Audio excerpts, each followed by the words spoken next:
ನಮ್ಗೆ ಇಂಪಾರ್ಟೆಂಟ್ ಇದೆ sir action plan. ನೀವು ದಯವಿಟ್ಟು ಅರ್ಥ ಮಾಡ್ಕೊಳ್ಳಿ, ಖಂಡಿತ ಕರೆಸ್ತೀವಿ. ಆಕ್ಷನ್ ಪ್ಲಾನ್ ಇಂಥವೆಲ್ಲ ಅನೇಕ ಆಕ್ಷನ್ ಪ್ಲಾನ್ಸ್ ಮಾಡಿರೋದು ನಮ್ಮ ಕಣ್ಣು ಮುಂದೆ ಇದೆ. ಅದ್ರ ವಿಚಾರಕ್ಕೆ ನಾವು ಸಾಮಾನ್ಯ ಸಭೆ ಕರೀರಿ ಅಂತ ಹೇಳಿದ್ವಿ. ಆಕ್ಷನ್ ಪ್ಲಾನ್ ಮಾಡೋಕ್ಕೆ ನಮ್ಮದು ಸಹಕಾರ ಇರುತ್ತೆ, ಮಾಡ್ತೀವಿ. ಒಂದು ಸೈಡು ಒಳಗೆ ಕೂತ್ಕೊಂಡು ಮಾಡೋದು ಎಲ್ಲರಿಗೂ ಒಂಥರ ನೆಗ್ಲಿಜೆನ್ಸಿ ಮಾಡಿ ಇವ್ರಿಗೆ ಇಷ್ಟ ಬಂದಾಗ ಮಾಡೋಕ್ಕಲ್ಲ. ಇವ್ರಿಗೆ ಅಧ್ಯಕ್ಷ ಸ್ಥಾನದಲ್ಲಿ ಇವ್ರಿಗೆ ಅಧಿಕಾರ ಆಗ್ತದೆ. ಲಾಸ್ಟಿಂಗ್ ಎಲ್ಲ ಹಂಗಾಗಿಲ್ಲ. ಈಗ ಆ ವಿಚಾರದ ಬಗ್ಗೆ ನಾವು ಡೀಪಾಗಿ ಹೋಗಿದ್ರು ಮತ್ತೆ ಸೈಲೆಂಟ್ ಆಗಿದ್ವಿ. ಮತ್ತೆ ರೀಓಪನ್ ಮಾಡಿ ಅಂತ ಹೇಳಿದ್ರೆ ಒಂದು ಕಾಮಗಾರಿನೂ ಆಗಲ್ಲ. ಲಾಸ್ಟ್ ಟೈಮ್ ಆಕ್ಷನ್ ಒಂದು ಕಾಮಗಾರಿನೂ ಮಾಡೋಕ್ಕಾಗಲ್ಲ. ಕೇವಲ 50,000 ಖರ್ಚಾಗೋದು. ಇದಕ್ಕೆ ಹುಷಾರಾಗಿ ಜವಾಬ್ದಾರಿಯಾಗಿ ಕೆಲಸ ಮಾಡಿ. ನನ್ಗೇನು 8 ತಿಂಗಳಿಂದ ಮೀಟಿಂಗ್ ಮಾಡಿಲ್ಲ ಮೇಡಮ್. ಅಲ್ಲ 8 ತಿಂಗಳಿಂದ ಮೀಟಿಂಗ್ ಮಾಡಿಲ್ಲ. ಈಗ ಮೇಡಮ್ ಅವ್ರು ಹೇಳ್ತಿರೋದು ನಿಜ. ಮೂಲಭೂತವಾಗಿ ಸಭೆ ಕರೀತಾರೆ, ನೀವು ಮಾತಾಡ್ಕೊಡ್ರಿ. ಮೂಲಭೂತ ಸೌಕರ್ಯ ಮೂಲಭೂತ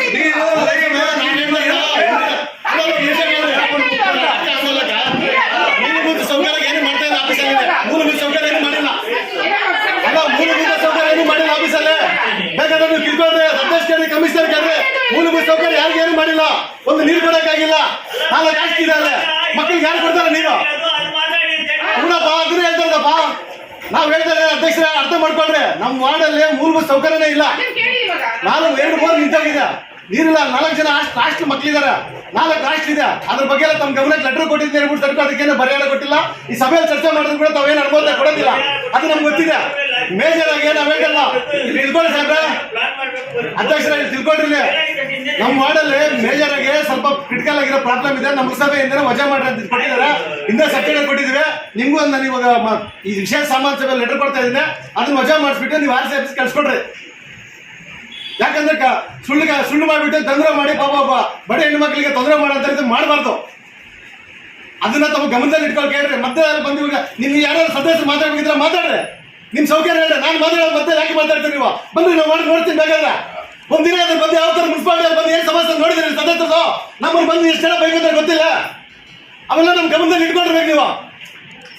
ಒಂದು ವಾರ್ಡಲ್ಲಿ ನೀರು ಅಧ್ಯಕ್ಷ ನೀವು 4 ಸರ್ತಿ ಬಂದಿದ್ರ. ಅಲ್ಲಿ ಮಕ್ಕಳಿದಾರೆ, ಪರಿಶಿಷ್ಟ ಜಾತಿ ಮಕ್ಕಳಿದಾರೆ, BCM ಮಾಡಿಸ್ತಿದ್ದ, ಗರಸಾಯಿತ ಮಾಡಿಸ್ತಿದ್ದ. ಇಷ್ಟು ಮಕ್ಕಳಿಗೆ ನೀರು ಕೊಡ್ತಿದ್ದೀರ. ನಾವು ಅಲ್ಲ ಟ್ಯಾಂಕರ್ ಕಳಿಸ್ತಾ ಇದ್ದೀವಿ. ಯಾವ ವಾರ್ಡ್ ಸಮಸ್ಯೆ ಅಂತ ಅವ್ರಿಗೆ ಗೊತ್ತಾಗ್ತದಿಲ್ಲ. ನೀವು ನನಗೆ ಆನ್ಸರ್ ಕೊಟ್ಟು ನಾನು ಉತ್ತರ ಕೊಡ್ತೀನಿ. ನಾನು ಆನ್ಸರ್ ಪ್ರಶ್ನೆ ಆಗ್ತಾ ಇದ್ದೀನಿ, ನೀವು ಉತ್ತರ ಕೊಡಿ ನನಗೆ. ಮತ್ತೆ ನಾನು ಮಾತಾಡ್ಬೇಕಾಗಿದ್ರೆ ನನ್ನ ವಾರ್ಡ್ ಬರಲ್ಲ. ಇಲ್ಲ ದಿನ ಬಂದು ನಗರಸಭೆ ಸುತ್ತಾಡ್ಲಿ ಗೊತ್ತಾಗ್ತದೆ ಜನ ಏನ್ ಬೇಕು ಅಂತ ಹೇಳ್ತಿಲ್ಲ. ಒಂದು ಖಾತೆಗೆ ಬಂದು ಒಂದು ಮಹಿಳೆ ಬಂದು 8 ತಿಂಗಳು 2 ವರ್ಷ ಬರ್ತಾ ಇದ್ದಾರೆ. ಏನಕ್ಕೆ ಮಾಡೋದು ಡೂಪ್ಲಿಕೇಟ್ ಖಾತೆ ನೀವು? ಮೊನ್ನೆ ಮೀಟಿಂಗ್ ಅನುಮತಿ ಐತಲ್ಲ, ಕಲ್ಸಿ ರೀಜನಲ್ ಆಫೀಸರ್ ಇದು. ಅದನ್ನ ಬಿಟ್ಬಿಟ್ಟು ಮತ್ತೆ ಬಂದು ನಮ್ಮ ಮಾಡಿಲ್ಲ ಯಾರು ಮಾಡಿ ಯಾರು ಗೊತ್ತಾಗ್ತದೆ? ನಾನು ನಿಮ್ಗೆ ಬಂದು ನೀವು ಮಾಡಿ ನೋಡೋಕ್ಕಾಗ್ತದ? ನನ್ನ ವಾರ್ಡಲ್ಲಿ ನಾನು ಕೆಲಸ ಮಾಡ್ತೀನಿ. ಯಾರೋ ಬಂದು ನೋಡಮ್ಮ ಅವ್ರ ವಾರ್ಡಲ್ಲಿ ಸದಸ್ಯರು ಅಂದ್ರೆ ಅವ್ರು ಮಾತಾಡ್ರಿ ಅಂತ ಹೇಳ್ತೀವಿ. ದಯವಿಟ್ಟು ಇದನ್ನ ಅರ್ಜಿ ನೀವು ಪರಿಗಣನೆ ತಗೊಂಡು ಈ ರೀಜನಲ್ ಮೀಟಿಂಗ್ ಅಲ್ಲಿ ಅನುಮತಿ ಕೊಟ್ಟು ಯಾರಾದ್ರೂ ಈ ಖಾತೆಗೆ ಅಬ್ಜೆಕ್ಷನ್ ಮಾಡಂಗಿದ್ರೆ ಇದನ್ನ ವಜಾ ಮಾಡ್ರಿ. ಇಲ್ಲ ಅಂದ್ರೆ ನೀವು ಅನುಮತಿ ಕೊಡಂಗಿದ್ರೆ ಕೊಟ್ಟು ಇದು ಮಾಡಿಕೊಡ್ರಿ. ಹೆಚ್ಚಾಯ ಬೇಡ. ನಾವು ಬಜೆಟ್ ಅಲ್ಲಿ ಕೇಟಾಯಿಸಿರುವುದು. ಒಂದ್ ನಿಮಿಷ ಕೇಳಿ ಸರ್. ಯಾವ 50 ಲಕ್ಷನೂ ಫಂಡ್ ಇಲ್ಲ ನಗರಸಭೆಯಲ್ಲಿ. ಯಾವ 50 ಲಕ್ಷನೂ ಹಾಕಿಲ್ಲ. ಯಾವ 50 ಲಕ್ಷನೂ ಮಾಡಿಲ್ಲ. ಮಾಹಿತಿ ತಿಳ್ಕೊಂಡಿರಾ? ನಾವು ಹೇಳ್ತಾ ಇರೋದು ಒಂದು SFC ಗ್ರಾಂಟ್ 15 ಫೈನಾನ್ಸ್ ಅಲ್ಲಿ ಪಾರ್ಕ್ ಮೇಂಟೆನೆನ್ಸ್ ಅಂತ ಬರುತ್ತೆ. ಆ ಪಾರ್ಕ್ ಮೇಂಟೆನೆನ್ಸ್ ಅಲ್ಲಿ ಊರಲ್ಲಿ ಇವಾಗ ನಮ್ಮ ಅಪ್ಸರಣ್ಣವ್ರು ಹೇಳ್ದಂಗೆ ಅದನ್ನ ಎಲ್ಲಾ ಪಾರ್ಕ್ಗಳನ್ನು ಮೇಂಟೈನ್ ಮಾಡಲೇಬೇಕು. ಈಗ ಒಂದು ಮಾಹಿತಿ ಬಂದಿರೋದ್ರ ಪ್ರಕಾರ ಈಗ ಆಲ್ರೆಡಿ 2 ಕೋಟಿ ರೂಪಾಯಿ ಏನಪ್ಪಾ ಇವಾಗ ಅಮೃತ್ 2 ಪ್ರಾಜೆಕ್ಟ್ ಅಲ್ಲಿ 2 ಕೋಟಿ ರೂಪಾಯಿ ಶಾಸಕರು ಬೇರೆ ಕಡೆಯಿಂದ ಇದು ಮಾಡಿಸಿ ಈಗ ಕಾರ್ಯಕ್ರಮ ಶುರು ಮಾಡ್ತಿದ್ದಾರೆ. ಮತ್ತು ನಮ್ಮ ಶಿಡ್ಲಘಟ್ಟಕ್ಕೆ ಇನ್ನೊಂದು ಸಂತೋಷ ಸುದ್ದಿ ಹೇಳ್ತಾ ಇದೀವಿ. ಈಗ ಕೆರೆನಲ್ಲಿ ಪೂರ್ತಿ 7 ಕೋಟಿ ರೂಪಾಯಿ ಫಂಡ್ ಬರ್ತಾ ಇದೆ. ಆ 7 ಕೋಟಿ ರೂಪಾಯಿ ಫಂಡ್ ಪಾರ್ಕ್ ಅಂದ್ಬಿಟ್ಟು ಕೆರೆನಲ್ಲಿ ಎಲ್ಲ ಮಣ್ಣನ್ನು ಒಂದು ಗುಡ್ಡೆ ಮಾಡಿ ಅಲ್ಲಿ ಸಹ ಪಾರ್ಕ್ ಮಾಡ್ಬೇಕು ಅಂತ ಯಾರು ಅಂತ ಇದು ಮಾಡ್ತೀರಾ? ಅದು ಡೆವಲಪ್ಮೆಂಟ್ ಆಗೋದಕ್ಕೆ ನಾವು ಏನು 50 ಲಕ್ಷ ಕೇಟಾಯಿಸಿದ್ದೇವೆ. 1 ಕೋಟಿ 10 ಲಕ್ಷ ಆಯ್ತು. ಇವತ್ತು 2 ಕೋಟಿ ರೂಪಾಯಿ ಅದನ್ನ ಕೆಲಸ ಹಾಕಿ ಆಲ್ರೆಡಿ DPR ನಡೀತಿದೆ. ಅದು ನಡೀತಿರೋದು ಕೆಲಸನ ಅದು ಮುಂದಿನ ದಿನಗಳಲ್ಲಿ ಈಗಾಗಲೇ ನೆಕ್ಸ್ಟ್ ಪಾರ್ಕ್ ಕೆಲಸ ಎಲ್ಲಿ ಚಿಂತಾಮಣಿ ರಸ್ತೆಯಲ್ಲಿ ಇರೋ ಪಾರ್ಕ್ ಯಾವ್ದು ಗೌಡನ್ಕೆರೆ ಅಪ್ಪಿ ಪೆಟ್ರೋಲ್ ಬಂಕ್ ಪಕ್ಕದಲ್ಲಿ ಅಲ್ಲಿ 2 ಕೋಟಿ ರೂಪಾಯಿ ಕೆಲಸ ನಡೆಯೋದಕ್ಕೆ ಈಗ ಟೆಂಡರ್ ನಡೀತಾ ಇದೆ. ಅದಾಗಿದ ತಕ್ಷಣ ಇಂಪ್ರೂವ್ ಆಗುತ್ತೆ ಅಂತ ಹೇಳೋದು ಬಯಸ್ತೀವಿ. ಈ ವಿಷಯ ಸಭೆ ಆದ ನಂತರ ಎಲ್ಲ ಸದಸ್ಯರು ಗಮನಿಸಿಕೊಂಡು ಮಾತಾಡಬೇಕು. ಮುಂದೆ ಮಾಡೋಣ ಅಂತ ಹೇಳ್ಬಿಟ್ಟು ವಿಷಯ ಸಭೆ ಕೇಳಿಸ್ತಾ ಇದೆ. ಕೇಳಿಸ್ತಾ ಇದೆ ಅವರೆಲ್ಲ ನೀವು ಕೇಳಿಸ್ತಾ ಇಲ್ಲ. ನೀವು ಹಾಜರಾಗಿದ್ದೀರಿ. ಪ್ರೆಸೆಂಟ್ ನಿನ್ನೆ ಆಗಬೇಕಾಗಿರೋ ಸಭೆ ಇವತ್ತಾಗಿದೆ. ನೀವು ಸಾಮಾನ್ಯ ಸಭೆನೇ ಇವತ್ತು ಇಳ್ಕೋಬೇಕಾಗಿತ್ತು. ಇಲ್ಲಾಂದರೆ ನೀವು ಆರೋಗ್ಯ ಏನೋ ಹೆಚ್ಚು ಕಡಿಮೆ ಇತ್ತು, ನೀವು ರೆಸ್ಟ್ ತಗೊಳ್ಳೋ ಅವಕಾಶಗಳಿದ್ರೆ ನಿಮ್ಮ ಅಧ್ಯಕ್ಷತೆಯಲ್ಲಿ ಉಪಾಧ್ಯಕ್ಷರು ಮಾಡೋಕ್ಕೆ ಅವಕಾಶ ಇತ್ತಲ್ಲ, ಅವರನ್ನ ಮುಟ್ತಾ ಇದ್ರು. ಈಗ ನಿಮ್ಮ ಜಾಗ ಖಾಲಿ ಇಲ್ದಿದ್ರು ಅವರಿದ್ದರೆ ಅವರು ಜಾಗ ಇಲ್ದಿದ್ರು ನೀವು ಮಾಡೋದು ಅದು ಸರಿ. ಇದೆಲ್ಲ ಯಾಕೆ ನೀವು ಲೋಪದೋಷಗಳು ಮಾಡೋಕ್ಕೆ ಅವಕಾಶ ಕೊಡ್ತೀರ ನಗರದಲ್ಲಿ? ನೀವು ಇಲ್ಲಿದ್ರೆ ಉಪಾಧ್ಯಕ್ಷರು ಮಾಡೋಕ್ಕೆ ಅಧಿಕಾರ ಇದೆಯಲ್ಲ, ಅಲ್ಲ ಸಾಮಾನ್ಯ ಅವರು ಇಲ್ಲಿದ್ರೆ ಮಾಡ್ತೀವಿ ನಾವು ಸಾಮಾನ್ಯ ಸಭೆ ಹಂಗಲ್ಲ ಅಧ್ಯಕ್ಷರೇ. ಈಗ ನಿಮ್ಮ ಅವಧಿನಲ್ಲಿ ವಿಶೇಷ ಸಭೆಗಳೇ ಆಗ್ತಾ ಇದೆ, ಸಾಮಾನ್ಯ ಸಭೆ ಈಗವರೆಗೂ ಕರೆದಿಲ್ಲ. ಕಾರಣ ಯಾಕಂದ್ರೆ ಲೋಪದ ವಿಷಯಗಳು ಏನಾಗಿದೆ ಅಥವಾ ಡೆವಲಪ್ಮೆಂಟ್ಸ್ನಲ್ಲಿ ಏನು ವ್ಯತ್ಯಾಸಗಳಾಗಿದೆ ಅವೆಲ್ಲ ನಾವು ಚರ್ಚೆ ಮಾಡಿ ಮೂಲ ಸೌಲಭ್ಯಗಳು ನಗರಕ್ಕೆ ಕೊಡೋಕ್ಕೆ ಅವಕಾಶ ಇದೆ. ಮಾಡ್ತೀರಲ್ಲ ನೆಕ್ಸ್ಟ್ ಅವ್ರ ಕಾಲು ಅವ್ರ ಸ್ವಲ್ಪ ಆರೋಗ್ಯ ಇದ್ದಿದ್ರಿಂದ ಇದು ಕ್ಯಾನ್ಸಲ್ ಆಗಿಲ್ಲ ಸರ್. ಸಾಮಾನ್ಯ ಸಭೆ ಮುಂದೂಡಿದೆ ಅಷ್ಟೇ, ಇವಾಗೆಲ್ಲ ಒಂದು ವಾರ ಮುಂದೆ ಹೋಗುತ್ತೆ ಅಷ್ಟೇ ಸರ್. ಇದು ಖಂಡಿತ ಮಾಡ್ತೀವಿ. ಇದಾಗಿದ ತಕ್ಷಣ ನಿಮ್ಮ ಆಬ್ಸೆಂಟ್ ನಲ್ಲಿ ಹಿಂದೆ ಓಪನ್ ಮೀಟಿಂಗ್ ನಲ್ಲಿ ಅಧ್ಯಕ್ಷರು ಆಶ್ವಾಸನೆ ಕೊಟ್ಟಿರೋದು ದಾಖಲೆಗಳಿದೆ, ರೆಕಾರ್ಡ್ ಇದೆ. ನಾನು 8 ದಿನದಲ್ಲಿ ಸಾಮಾನ್ಯ ಸಭೆ ಕರೀತೀನಿ ಅಂತ ಹೇಳಿದ್ರು ಇದೆ ಎಲ್ಲ ಸದಸ್ಯರ ಮುಂದೆ. ಅದು ಆಗಲಿಲ್ಲ.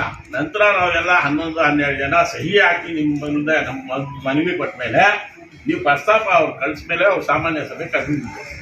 ಈ ಮಟ್ಟಕ್ಕೆ ಹೋಗ್ಬೇಕಾ ನಗರಸಭೆ? ಹಿಂದೆ ಏನಾಗಿತ್ತು ಅಲ್ಲಲ್ಲ, ನಿಮ್ಮ ಗಮನಕ್ಕೆ ಇಲ್ಲಿ ಅಂತ ನಿಮ್ಮ ಹತ್ರ ಇದು ಮಾಹಿತಿ ಕೊಟ್ಟರೆ ನಿಮ್ಮ ಗಮನಕ್ಕೆ ಇಲ್ಲಿ ಅಂತ ಅಷ್ಟೇ. ಇವರು ನಾವು 10 ಜನ ಸಹಿ ಹಾಕಿ ಸಭೆ ಕರೀರಿ ಅಂತ ಅಧ್ಯಕ್ಷರಿಗೆ ಕೊಡಬೇಕಾಗಿ ನೆಸಿಟಿ ಅಂತ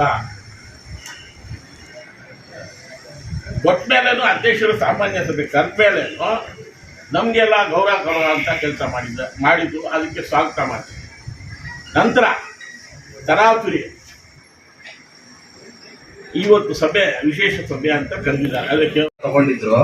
ನಿನ್ನೆ ಡಾಕ್ಟರ್ ಅವರಿಗೆ ಒಂದು ಬ್ಯಾಂಡೇಜ್ ಹಾಕಬೇಕು ಅಂತ ನಿನ್ನೆ ಟೈಮ್ ಕೊಟ್ಟಿದ್ರು. 2:30ಗೆ 50 ಪಾಯಿಂಟ್ಗಳು ಕೊಟ್ಟಿದ್ದಾರೆ. ಅವರು ಅದನ್ನ 50 ಪಾಯಿಂಟ್ಗಳನ್ನ ನಾನು 2:30ಯಿಂದ 4 ಗಂಟೆ 5 ಗಂಟೆಗೆ ಹೆಂಗಪ್ಪ ಮುಗಿಸೋದು ಅಂತ ಸ್ವಲ್ಪ ಯೋಚನೆ ಮಾಡ್ಕೊಂಡ್ರು. ಇವತ್ತಿಗೆ ಹಾಕಿದ್ದಾರೆ. ಅವ್ರು ಏನು ಹೇಳ್ತಾರೋ ಮಾತೇನಂದ್ರೆ ಮುಂದಿನ ವಾರದಲ್ಲೇ ನಾನು ಸಾಮಾನ್ಯ ಸಭೆ ಕರಿತೀನಿ ಅಂತ ಕ್ಲಿಯರ್ ಕಟ್ ಆಗಿ ಹೇಳ್ತಿದ್ದಾರೆ ಅವರು. ದಯವಿಟ್ಟು ಅದಕ್ಕೆ ಎಲ್ಲಾ ನಗರಸಭಾ ಸದಸ್ಯರು ಸಹಕರಿಸಬೇಕು ಅಂತ ಕೋರ್ತಾ ಇದ್ರು. ಅಧ್ಯಕ್ಷರು ಕೌನ್ಸಿಲ್ ಅವರಿಗೆ ಸುಪ್ರೀಂ ಇದ್ದಾರೆ, ಅವ್ರು ಹೇಳಿದ್ದಾರೆ ಬರೋವರ ಮಾಡ್ತೀವಿ ಹಂಗಲ್ಲ ಸಾಹೇಬ್ರ ಕುತ್ಕೊಳ್ಳಿ. ಅಲ್ಲ ಕಾಲು ಗಾಯ ಆಗೋದು ನಮ್ಗೆ ಗೊತ್ತಿಲ್ಲ, ನಿಮ್ಗೆ ಗೊತ್ತಿಲ್ಲ. ನಾವೆಲ್ಲ ಇಲ್ಲಿಂದ ಆಚೆ ಆರಾಮ ಹೋಗ್ತಾ ಅನ್ಕೊಂಡಿದ್ರೆ ನಾವು ಯಾರು ಗೊತ್ತು ಆಚೆ ಹೋಗ್ತಾ ಯಾರು ಅಂತೇಳಿ ಅವ್ರು ಮಾಡಲ್ಲ ಅಂತ ಹೇಳ್ತಾ ಇಲ್ಲ. ಅರ್ಥ ಮಾಡ್ಕೊಳ್ಳಿ ಶ್ರೀನಾಥ್ ಅವರೇ, ಅರ್ಥ ಮಾಡ್ಕೊಳ್ಳಿ. ಅವ್ರು ಮಾಡಲ್ಲ ಅಂತ ಹೇಳ್ತಾ ಇಲ್ಲ, ಬರೋ ವಾರ ಮಾಡ್ತೀವಿ ಅಂತ ಹೇಳ್ತಾ ಇದಾರೆ. ಅವ್ರು ಕೌನ್ಸಿಲ್ ಸುಪ್ರೀಂ ಇದಾರೆ, ಅವ್ರ ಮಾತಿಗೆ ಗೌರವ ಕೊಡ್ರಿ ನೀವು.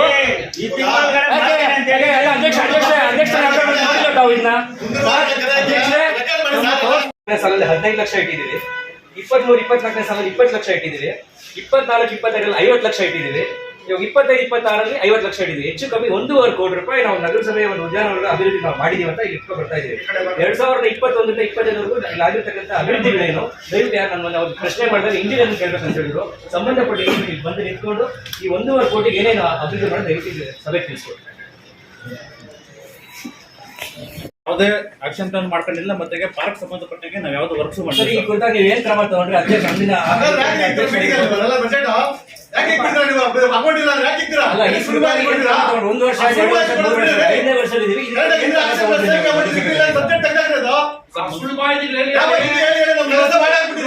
ಇವತ್ತು ಪೂರ್ತಿ ರಾಜ್ಯ ನಮ್ಮ ತಾಲೂಕು ನೋಡ್ತಾ ಇದೆ. ಪೂರ್ತಿ ಪೇಪರ್ ಅಲ್ಲಿ ಬಂದಿದೆ. 3 ದಿವಸ ಮುಂಚೆ ಬಂದಿದೆ.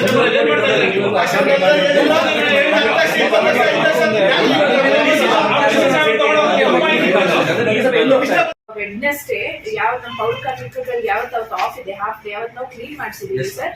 ಅಂಡ್ ಡೈಲಿ ಇಬ್ಬರನ್ನ ಕಳಿಸಿ ಡೈಲಿ ಅಂದ್ರೆ ಸ್ವಲ್ಪ ಟೈಮ್ ಹಿಡಿಯತ್ತೆ ಕ್ಲೀನ್ ಆಮೇಲೆ ಅಲ್ಲಿ ನಮ್ಗೆ ಫೆನ್ಸಿಂಗ್ ಎಲ್ಲ ಸ್ವಲ್ಪ ಬ್ರೇಕ್ ಆಗಿದೆ, ಅದೆಲ್ಲ ನಾನು ಹೋಗಿ ನೋಡ್ಕೊಂಡ್ ಬಂದಿದೀವಿ ಸರ್. ಅದೊಂದು ಆಕ್ಷನ್ ಕೊಟೇಶನ್ ತಗೊಂಡು ಅದಕ್ಕೆ ಏನ್ ಫೆನ್ಸಿಂಗ್ ಮಾಡಿಸ್ಬೇಕು ಅದನ್ನ ಮಾಡ್ಸೋಣ ಅಂತ. ಆಮೇಲೆ ಅಲ್ಲಿ ಲೈಟ್ಸ್ ಗಳಿಲ್ಲ ಸರ್.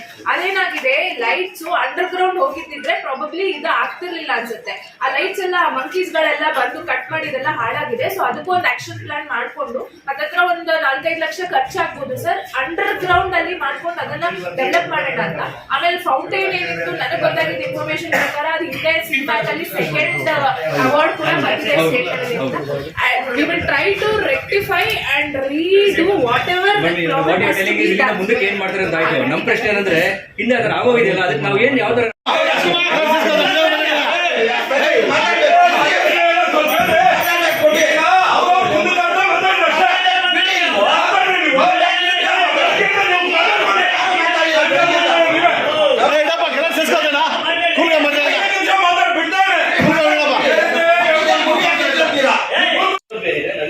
ಆಲ್ಮೋಸ್ಟ್ ಸದಸ್ಯರಾಗಿ ಕುಡಿಯೋ ನೀರು ನಮ್ಮ ಬಾಡಿಗೆ 20 ದಿವಸ ಬರೋದು. ಅವ್ರು ಇವಾಗ ಬೋರ್ವೆಲ್ ನೀರನ್ನು ಬಿಟ್ಬಿಟ್ಟು ಶಿಡ್ಲಘಟ್ಟ ಮನೆ ಪ್ರತ್ಯೇಕವಾಗಿ ಉಪ್ಪು ನೀರು ಆಮೇಲೆ ಕುಡಿಯೋ ನೀರು ಅಂತ ಶುರು ಮಾಡ್ಕೊಂಡು ಬರ್ತಾರೆ. ಈಗ ಈ ಹಿಂದೆ ಏನಾಗಿದೆ, ನಾವು ತಿಳಿದಂಗೆ ಸುಮಾರು 30 ವರ್ಷಗಳ ಹಿಂದೆ ಏನಾಗ್ತಾ ಇತ್ತು, ಓವರ್ ಹೆಡ್ ಟ್ಯಾಂಕ್ ಇಂದ ಮನೆಗಳಿಗೆ ನೀರು ಹೋಗೋದು ಒಂದು ಪ್ರಸ್ತಾಪ ಇತ್ತು. ಅದಾದ್ಮೇಲೆ ಬರ್ತಾ ಬರ್ತಾ ಬೋರ್ವೆಲ್ ಹಾಕೋದು ಮತ್ತೆ ಪೈಪ್ಲೈನ್ ಹಾಕೋದು ಮನೆ ಮನೆಗೆ ನೀರು ಬರೋದು ವಿಶೇಷ ಸಮಸ್ಯೆ ಆಗ್ತಾ ಬರ್ತಾ ಇದೆ. ಈಗ ಏನಾಗ್ತದೆ, ಬೋರ್ವೆಲ್ ಪ್ರತಿದಿನ ಓಡ್ತಾನೆ ಅಂತ 24 ಗಂಟೆ ಹೋಗ್ತಾ ಇರೋದು ಬೋರ್ವೆಲ್ ಕೆಟ್ಟೋಗ್ತಾ ಇದೆ. ನೀರು ಸೌಲಭ್ಯದಲ್ಲಿ ತೊಂದರೆಗಳಾಗ್ತಾ ಬರ್ತಾ ಇದೆ.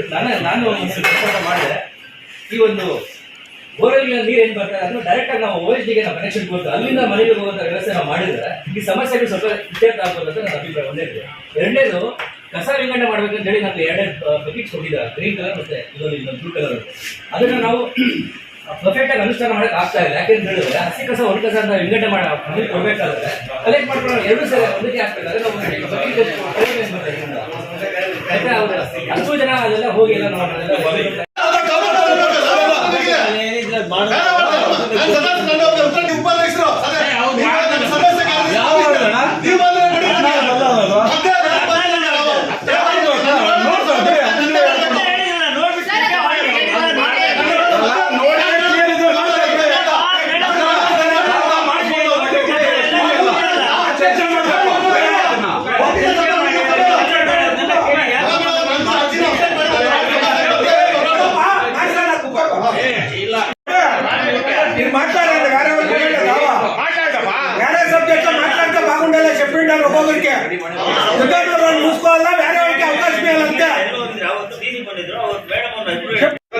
ಎಷ್ಟು ಮೇಡಮ್ ದುಡ್ಡು ಎಷ್ಟು ಅಮೌಂಟ್ ಎಷ್ಟು?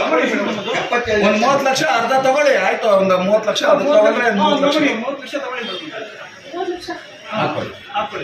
ಆಮೇಲೆ ಮೇಡಮ್ ಇವಾಗ ಮೂಲಭೂತ ಸೌಕರ್ಯಗಳ ಲ್ಯಾಡರ್ ಜೀಪು ನಮ್ದು ಹಾಳಾಗಿದೆ, ಕಂಪ್ಲೀಟ್ಲಿ ಹಾಳಾಗಿದೆ. ಅದರಿಂದ ಏನಾದ್ರು ಬಿದ್ರೆ ರೆಸ್ಪಾನ್ಸಿಬಿಲಿಟಿ ನಮ್ಮ ಮೇಲೆ ಬರುತ್ತೆ. ಇವತ್ತೇ ಬಿದ್ದೋಗುತ್ತಾ ನಾಳೆ ಅದಕ್ಕೊಂದು ಲ್ಯಾಡರ್ ಜೀಪ್ ಒಂದು ಗಾಡಿ ಒಂದು ಹಾಕೊಳ್ಳಿ.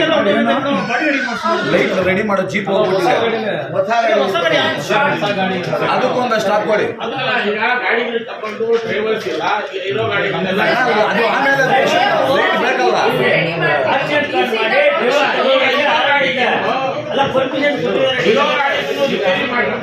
ಅವ್ನು ಬಿಟ್ಬಿಟ್ಟು ಯಾಕೆ ಶಾರ್ಟ್ ಸರ್ಕ್ಯೂಟ್ ಆಗಿ ಸಾಯೋದಕ್ಕೂ 100%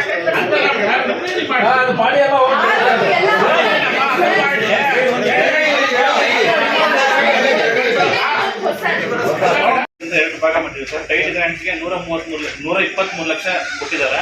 ಅದರಲ್ಲಿ ಕುಡಿಯುವ ನೀರು ಮತ್ತು ಘನತ್ಯಾಜ್ಯ ನಿರ್ವಹಣೆಗಾಗಿ 123 ಲಕ್ಷ ಇದೆ. ಅದರಲ್ಲಿ ಕುಡಿಯುವ ನೀರಿಗೆ ಅಂತ ಹೇಳ್ಬಿಟ್ಟು 61.50 ಲಕ್ಷಗಳನ್ನ ನಾವು ರಾಮಸಮುದ್ರಂ ಕೆರೆಗೆ ಅಮೃತ್ ಯೋಜನೆಗೆ ತಗೊಳ್ತಾ ಇದ್ದಾರೆ. ಗೌರ್ಮೆಂಟ್ನ ಡೈರೆಕ್ಟ್ ಆಗಿ 61,50,000 ನೇರವಾಗಿ ಗೌರ್ಮೆಂಟ್ ಅವ್ರಿಗೆ ವಾಪಸ್ ಕೊಟ್ಬಿಡು ಸರ್. ಅದು ಅಮೃತ್ಗೆ ಇಲ್ಲಿ ಮಿಕ್ಕಿದ 61.50 ಲಕ್ಷಗಳು ಘನತ್ಯಾಜ್ಯ ನಿರ್ವಹಣೆಗೆ ಅಂತ ಇದೆ ಸರ್. ಎಷ್ಟು? ಈಗ ಇದು 60 ಸರ್ಕಾರಕ್ಕ 61.5 ಎಷ್ಟು? 1,23 ಲಕ್ಷ. 1,23 ಲಕ್ಷದಲ್ಲಿ 61.5 ಲಕ್ಷಗಳು ನೀರಿಗೆ ರಾಮಸಮುದ್ರಂ ಕೆರೆಗೆ. ರಾಮಸಮುದ್ರ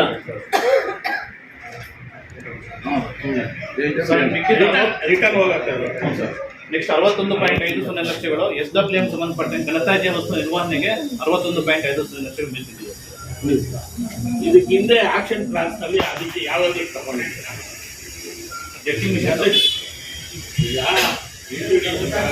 ಪ್ಲಾಂಟ್ಗೆ ಹಿಂದೇನು ತಗೊಂಡಿದ್ದಾರೆ, ಅದನ್ನು ತಗೋದು ಯಾವ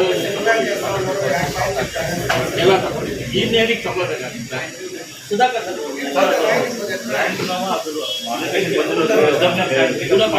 ತಗೊಂಡಿದ್ದೀರಾ? 4-5 ಆಕ್ಷನ್ ಪ್ಲಾನ್ ನಲ್ಲಿ ಇದೆ. 20 ಲಕ್ಷ ಇದೆ, 40 ಲಕ್ಷ ಇದೆ, 30 ಲಕ್ಷ ಇದೆ ತಗೊಂಡಿದ್ದೀವಿ.